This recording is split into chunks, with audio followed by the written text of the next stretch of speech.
હું ફક્ત મારી ડ્યુટી બજાવી રહી છું. વાહ, તમારી યાદ શક્તિની તો દાદ દેવી પડે. હા, તમારા પિતાજીને પણ તમે આ જ કહ્યું હશે ને કે હું તો મારી ડ્યુટી બજાવી રહી છું. એનીવે, મીનાક્ષીનો ખૂની પકડાઈ ગયો અને મહેશ્વરી મેડમે એને જેલમાં નાખી દીધું એ સારું કર્યું. બાકી જે રીતે આપણા ઘરવાળાઓની તપાસ થઈ રહી હતી એ જોઈને અમને ડર લાગતો હતો કે ખબર નહીં કોનો વારો આવશે આ વખતે જેલમાં જવાનો. વેદિકા ભાભી, મહેશ્વરી મેડમે જેની ધરપકડ કરી છે ને મારા ડેડી, એ ખૂની છે એવું હજુ સુધી સાબિત નથી થયું. એટલે વેદિકા ભાભી, ઊંડા શ્વાસ લો, ડીપ બ્રીથિંગ. અને જો ઊંડા શ્વાસ કેવી રીતે લેવાય ના સમજાતું હોય ને તો દિગ્વિજયભાઈ પાસેથી શીખી લેજો. તો ઊંડા શ્વાસ લો અને શાંત ચિત્તે વિચારો કે મારા ડેડી કેમ ખૂની ના હોઈ શકે.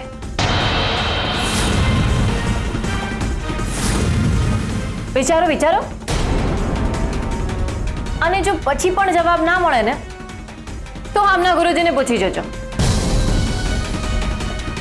કદાચ એમની પાસેથી જવાબ મળી જાય.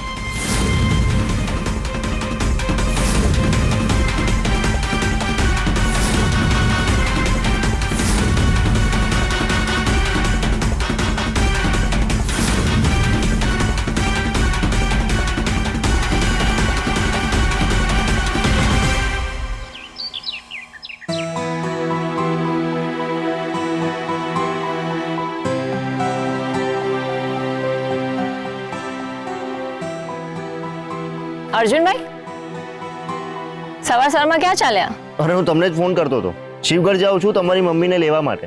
એમને વિક્રમ કાકાને મળવું હતું ને એટલા માટે મેં કહ્યું હતું કે હું તમને લેવા આવીશ. તો તમારે તમારો પ્લાન ચેન્જ કરવો પડશે. એટલે કે ત્યાં જવાની જરૂર નહીં પડે. તમે છે ને ગોળ ગોળ વાત ના કરો, જે હોય સીધું કહી દો. અર્જુનભાઈ, અત્યારે બધું ડિટેલમાં કહેવાનો મારી પાસે સમય નથી. પણ હા, જો તમારે શિવગઢ ગોપીને મળવા જવું હોય તો જઈ શકો છો. ત્યાંથી ડેટ પર જાઓ, ફિલ્મ જોવા જાઓ, મસ્તી કરો. અરે લિટલ ભાભી, તમે છે ને સિરિયસ ટ્રેક પરથી કોમેડી ટ્રેક ઉપર ચડી ગયા છો. ઓકે, પણ સિરિયસલી કહું છું, તમારે ત્યાં જવાની જરૂર નહીં પડે. એકચ્યુઅલી હું ડેડીને છોડાવવાનો પ્રયત્ન કરી રહી છું. ડેડી નિર્દોષ છે એ તો મને ખબર છે, બસ સાબિત કરવાનું છે. એક વખત સાબિત થઈ ગયું ને તો હું આજે જ એમને ઘરે મૂકી આપીશ. વાહ, all the best. Thank you. અને જે હોય મને જણાવજો. હા પછી ચોક્કસ. ઓકે.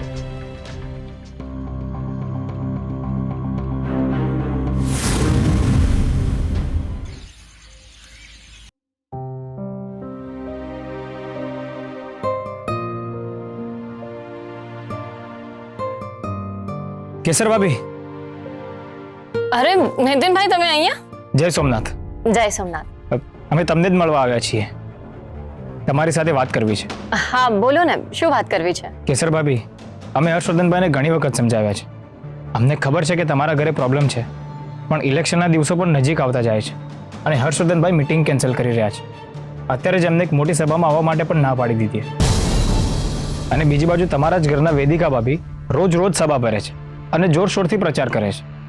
જાણું છું ભાભી, લોકો અંદર વાતો કરે છે કે એમના ઘરે પ્રોબ્લેમ છે તો પણ વેદિકા ભાભી ઇલેક્શનનું કામ કરે છે, તો પછી હર્ષવર્ધનભાઈ કેમ નથી કરતા? સ્વાભાવિક છે, લોકો તો આવી વાતો કરશે જ. જો ભાભી, તમે કોઈ ગેરસમજણ ના કરતા, પણ આ વખતની ચૂંટણી અમારા માટે ખૂબ જ મહત્વની છે. વર્ષોથી જે અન્યાય અમારી સાથે થતો હતો એ અમે ક્યાંક ને ક્યાંક સ્વીકારી લીધો હતો અને જે થતું હતું એ થવા દેતા હતા. પણ હર્ષવર્ધનભાઈએ અમારા અંદર એક નવી આશા જગાડી છે અને આજે એમના જ પ્રયત્નોથી અમે બધા એક થયા છીએ અને નક્કી કર્યું છે કે અત્યારે નહીં તો પછી ક્યારે નહીં. અને જો આ તક અમે ચૂકી જઈશું ને તો પછી જિંદગીમાં ક્યારેય ઊભા નહીં થઈ શકીએ. ફરી જ્યાં હતા ત્યાં જ. નીતિનભાઈ, હું તમારી પરિસ્થિતિ સમજી શકું છું. એ તો પહોંચતા થોડા ટેન્શનમાં હતા એટલે, બટ ડોન્ટ વરી, હું એમને સમજાવીશ. થેન્ક યુ ભાભી. જો અમારાથી કંઈક વધારે બોલાઈ ગયું હોય તો માફ કરજો. અરે ના, એવું કાંઈ જ નથી. અને તમે ચિંતા ના કરતા, હું એમની સાથે ચોક્કસ વાત કરી. ઠીક છે, જય સોમનાથ. જય સોમનાથ.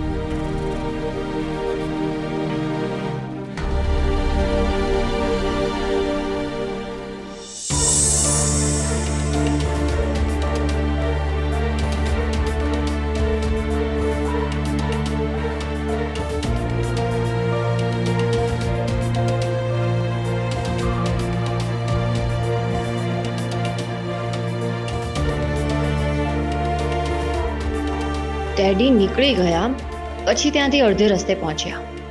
એમને બીજે ગામ જવું હતું એટલે આનંદપુર હાઈવે પકડ્યો અને પછી મીટિંગ કેન્સલ થઈ એટલે રિટર્ન થયા.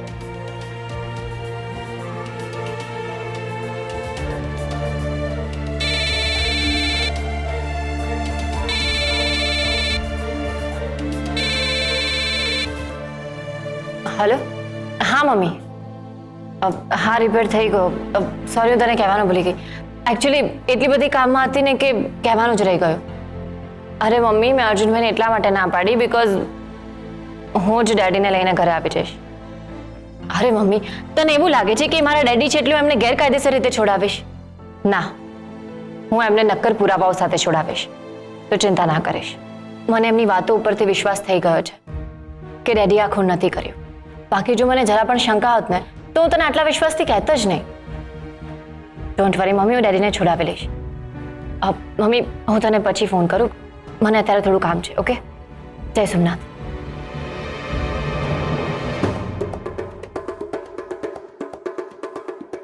શાના જોડે એટલી હવા મોડે છે?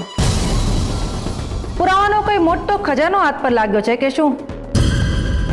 કામ ખોટા દિલાસા આપી રહી છે તારી મમ્મીને? મેડમ, એ તો તમને એવું લાગે છે. બાકી મા માટે દીકરીની વાત એ ખોટા દિલાસા નથી હોતી. ઓ માય ગોડ, ક્યારેક ક્યારેક તો તું જરાક વધારે પડતું જ બોલી નાખે છે. હું ફક્ત બોલતી નથી, કરું પણ છું. યાદ છે ને તમારા બને વિના કેસમાં મેં શું કર્યું હતું? તમારી બોલતી બંધ કરી દીધી હતી.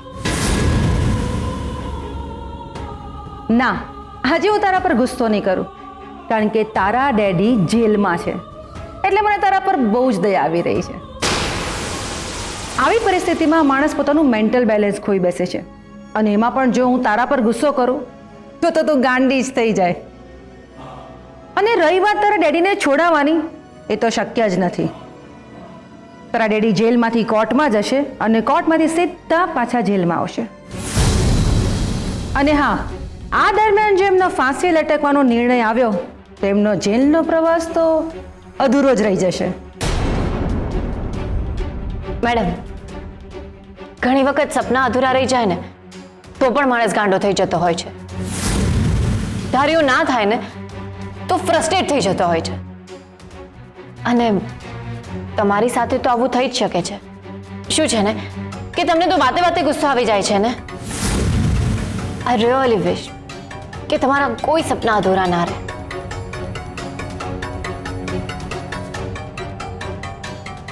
કે ક્યાં જાય છે? અરે, બાઇક ચોરીના કેસની તપાસ કરવા. Very good. હવે તમે જુઓ હું આ કેસ કેવી રીતે સોલ્વ કરું છું. કાં તો ચોર પકડાઈ જશે, કાં તો બાઇક મળી જશે. બંનેમાંથી એક તો થશે જ.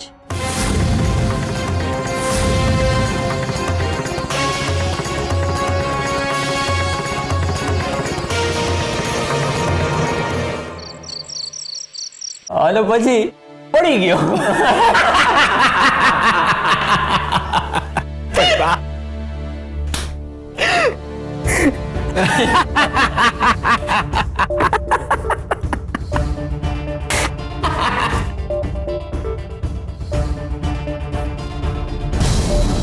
આ શું ચાલી રહ્યું છે?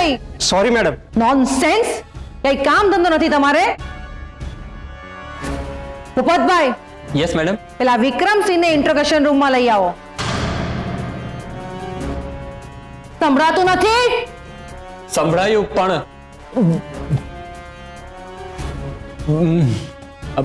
સવારથી પેટમાં જરા ગડબડ છે. એમરજન્સી છે. ઠીક છે, જાઓ જઈને આવો.